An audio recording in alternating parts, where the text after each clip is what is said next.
So good morning, everyone. This is our second Bible study in the series of Profiles in Faith.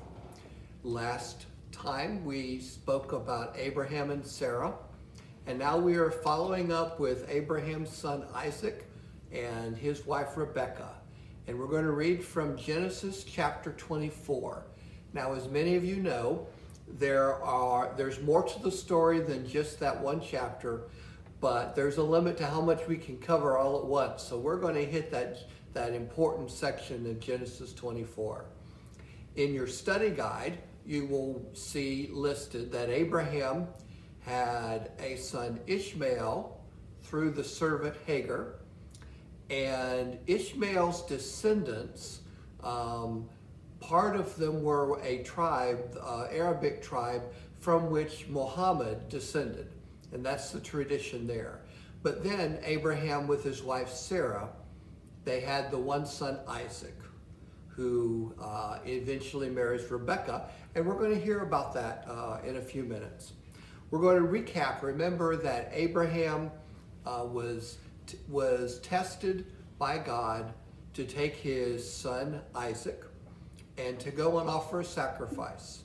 And he came very close to sacrificing his son until God called it off and provided a ram for him to sacrifice instead. Now, one of the things I've wondered is, I wonder what that did to Isaac's psyche or his relationship with his father. And we don't have any clue about those things in the Bible, but that's just a thought that I wondered, boy, you know, how do you trust your father through that? However, God provided, and so Abraham's son Isaac then becomes the next in the line, following the covenant that God had promised to Abraham to make him the father of a great nation of many people. One of the interesting things I think that we realize is that Abraham being stopped by God from sacrificing his son Isaac is a contrast to the Canaanite religion, who we do believe had child sacrifices. So this is another one of those distinctions from the Abraham and the people of God versus the Canaanites and others who were also in the land. And so that's one of those distinctions that's also part of the faith. So verse 24, we begin reading by chapter 24, we begin by reading verse 1. Abraham was now very old, and the Lord had blessed him in every way. He said to the senior servant in his household, the one in charge of all that he had, "Put your hand under my thigh. I want you to swear by the Lord, the God of heaven and the God of earth, that you will not get a wife for my son from the daughters of the Canaanites, among whom I am living. But go to my country and my own relatives and get a wife for my son Isaac."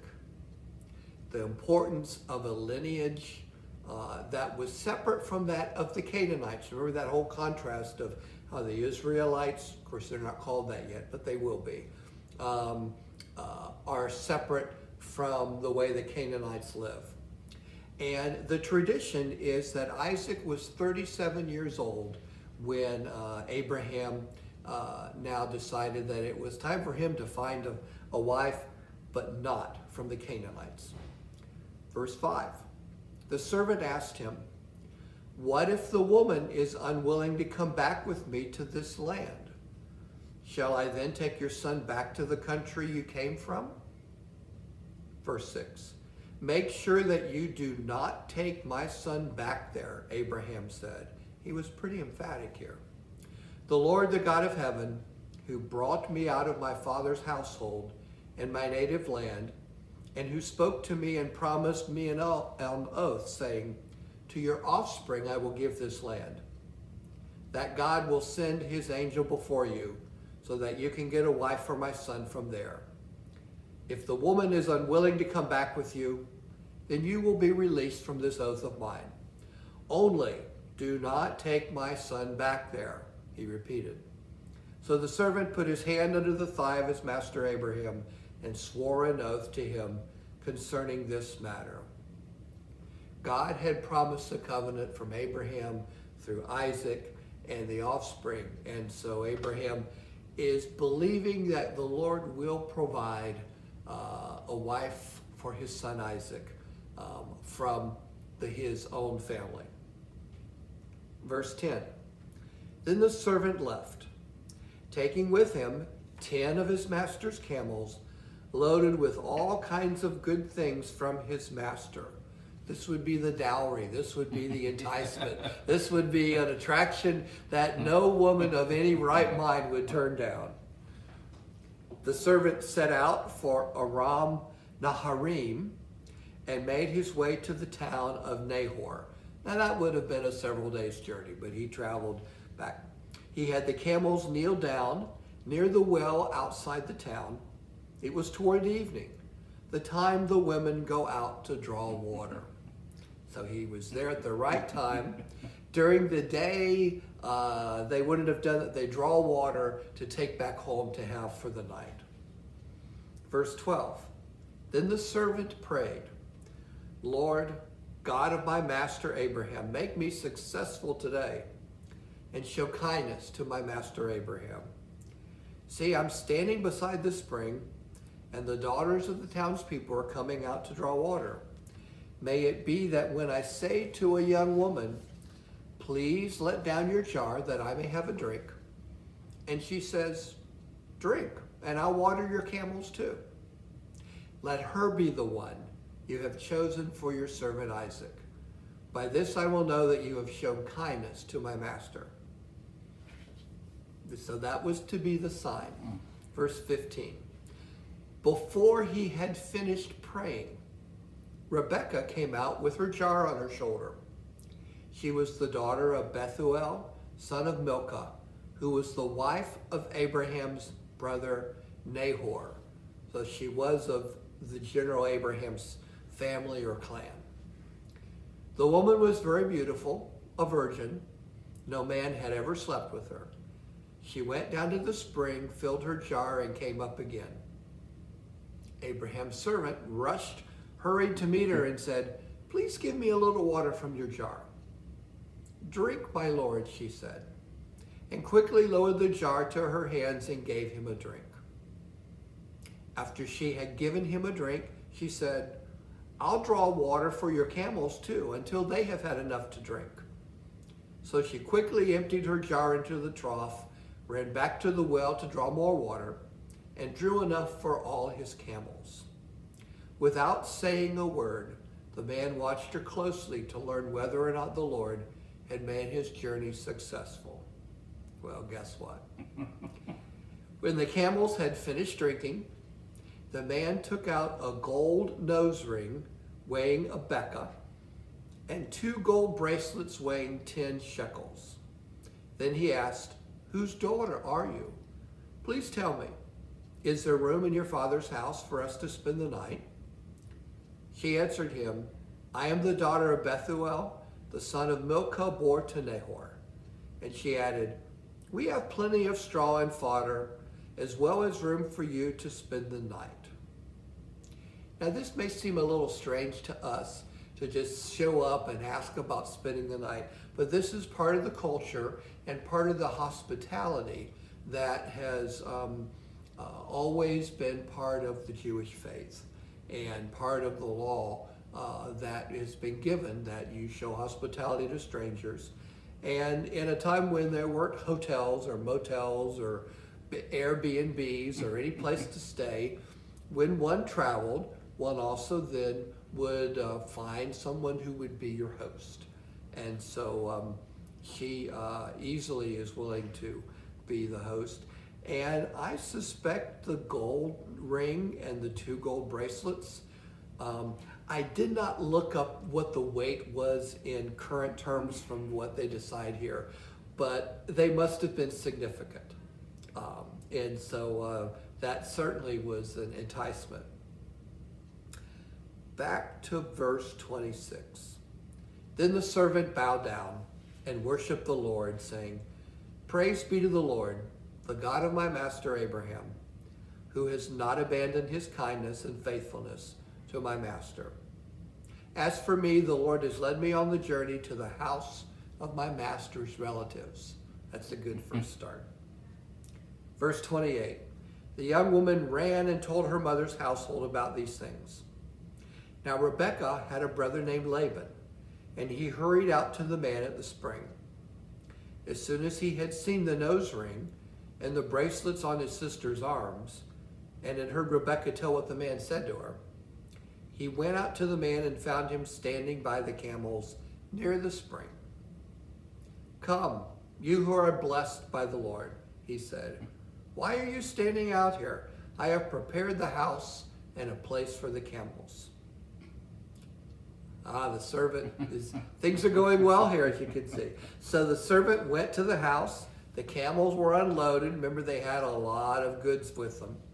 Straw and fodder were brought for the camels and water for him and his men to wash their feet. Then food was set before him, but he said, I will not eat until I have told you what I have to say. Then tell us, Laban said. And what we have here are about 15 verses that repeat exactly what we just read. The story of coming to the well, praying to the Lord, of Rebekah responding, and of their generosity. So we're not going to reread those verses, but they basically repeat what has already been said. One of the things that I love to remember when reading from Scripture is that these stories and this information was told verbally in story form long before it was ever written down.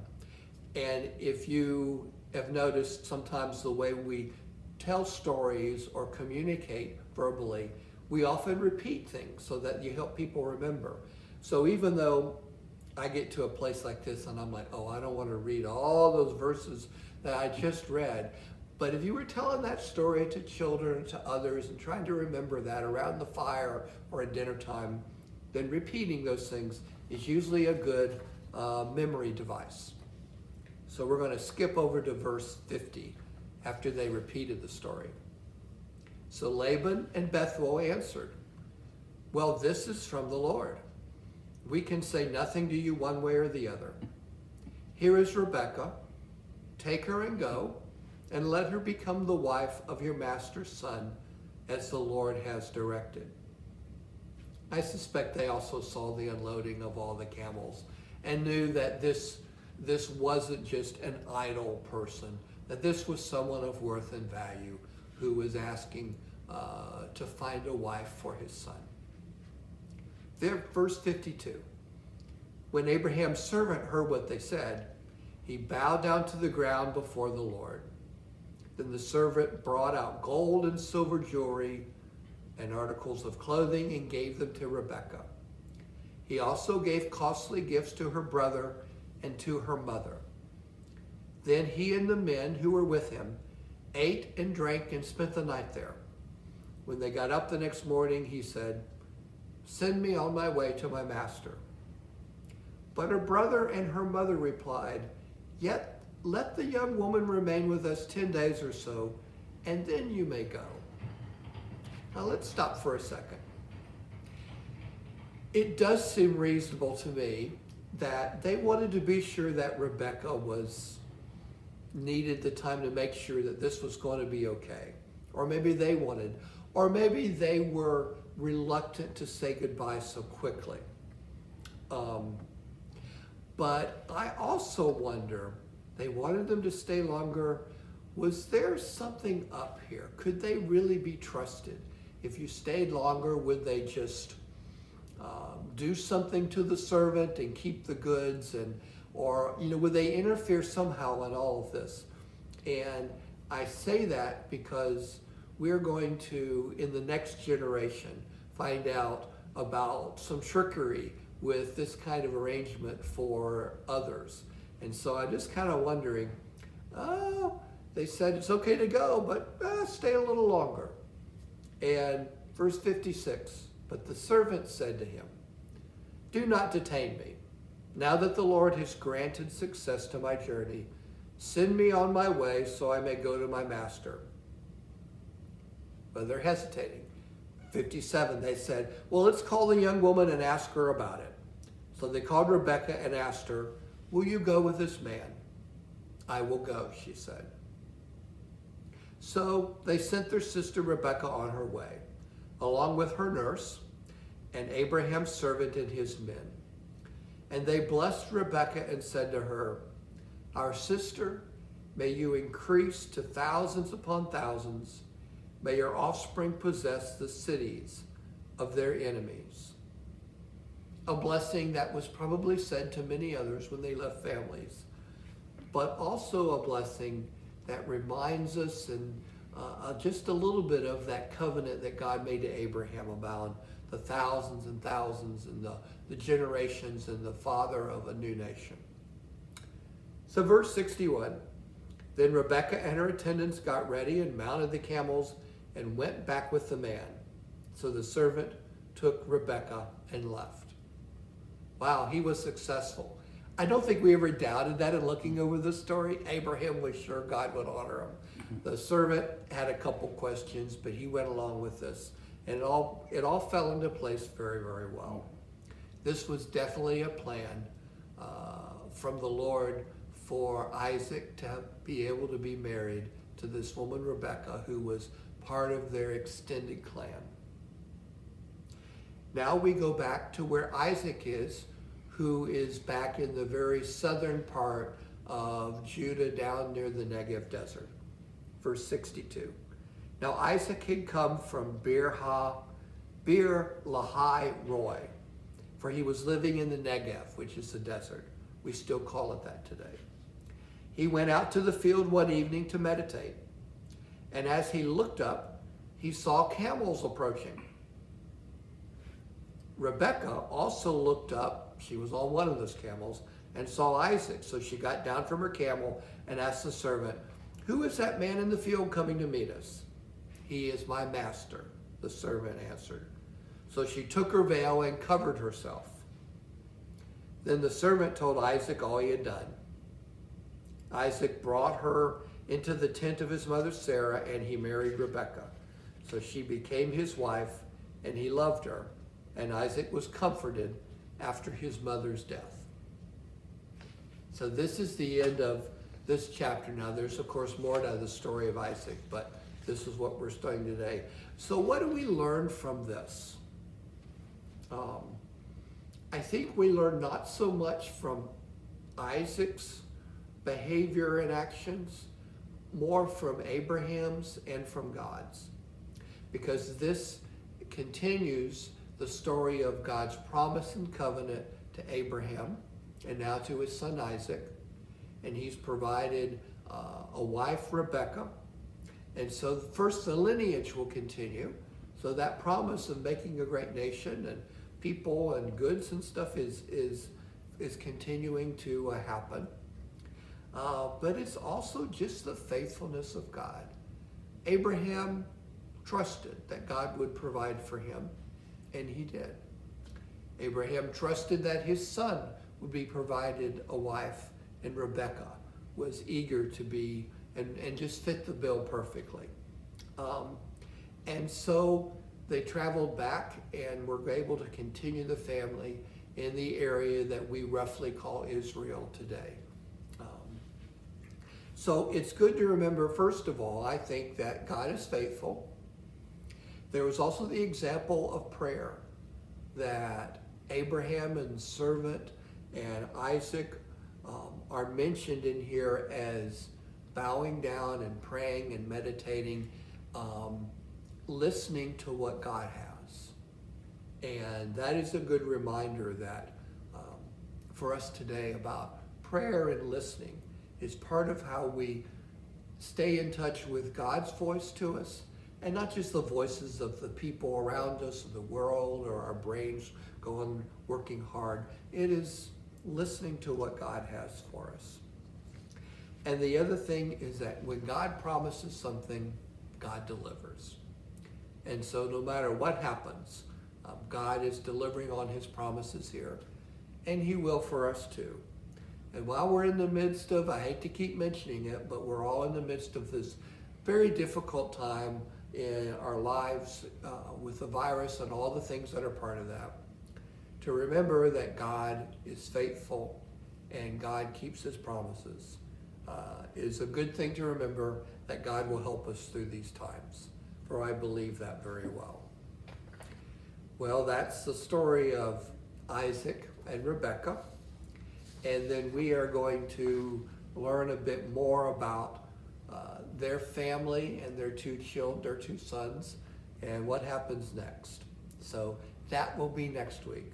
Hope you have a good week. God bless you.